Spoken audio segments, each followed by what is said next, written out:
Leaders in a Beaufort County town vote down a plan for a special use homeless shelter. The Washington Board of Adjustments denied the proposal at a meeting last week. News 12's Chris Young joins us now live tonight. And Chris, tell us about the idea as we head into the colder winter months. Val, I'm outside the Washington Municipal Building where last Thursday the board voted against a new shelter after getting some polarizing feedback from residents. The new shelter would be on the corner of 4th and McNair Street, and currently there are only 2 other shelters in all of Washington.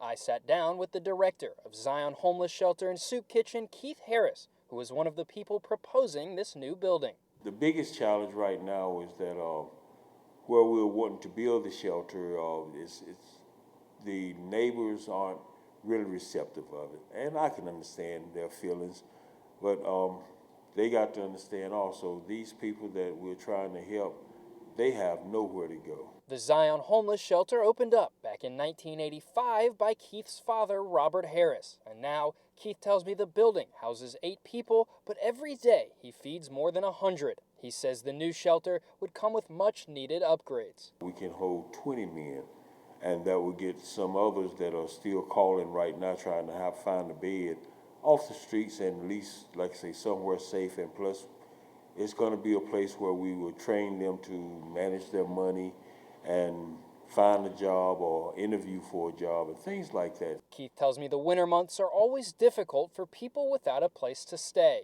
And he says while upgrades are nice, the priority is keeping as many people warm as possible. Most of them are trying to get in out of the cold now, but yes, it's a big problem, and I'm seeing more and more of it around this area also. Keith says the next step will be appealing the board's ruling in hopes that they can get a shelter open in the future. Live in Washington, I'm Chris Young with News 12.